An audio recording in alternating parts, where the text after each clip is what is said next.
Prečo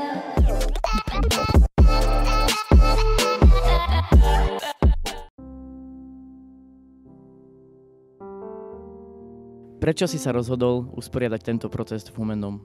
Pretože charakter človeka spoznáme podľa toho, ako sa správa k tým, ktorí sa brániť nevedia. A zvieratá v cirkuse sa nemajú možnosť brániť. Vy ste dobrovoľníčka, zúčastňujete sa takýchto protestov častejšie. Stretli ste sa s nejakými incidentmi?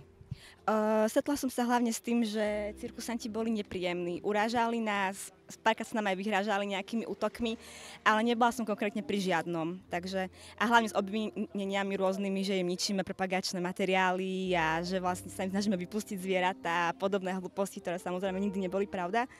A potom s tým, až ako na svojich stránkach rôzne propagujú veci, ktoré sú úplne vymysly a ktoré si oni vykonštruovali a vlastne na nás hádže zlé meno.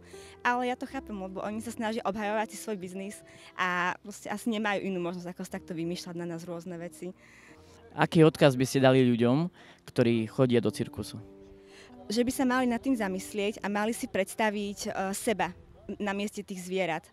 A myslím si, že keby si to takto presunú na svoje osoby, tak by si uvedomili, že to nie je celkom správne.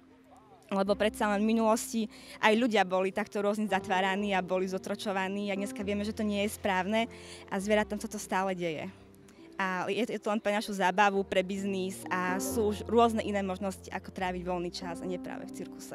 Zvieratá majú žiť v divej prírode, nemajú byť odtrhnuté od rodičov a v podstate svojím spôsobom, keď ich niekto k šikane a k teroru od malička vedie, tie zvieratá žijú v nejakom rozmedzi 20x20 metrov a my ľudia rozhodujeme o ich osude. Aké sú reakcie ľudí? No reakcie ľudí sú rôzne, niektoré nás povzbudia. Teraz pred pár minútami sme presvedčili jednu rodinku, ktorá odišla, čo nás fakt, že povzbudilo, ale sú aj také reakcie, kedy ľudia nás berú akože úplne ľudí, ktorí tu zbytočne stojí, alebo tým nič nedokážeme, ale v podstate aspoň kvôli týmto trom ľuďom, ktorí pred pár minútami odišli, sa to oplatí. Prečo si myslíš, že sa zvieratám v cirkuse zle žije? Lebo počas svojho života zažívajú dlhé transporty, kde cestujú viac aj ako 8 hodín. Celoživotný priestor zväčša tvorí priestor v rozmedzi 2 na 2 metre a nemôžu naplňať svoje biologické potreby, ako je hra, lov a podobne.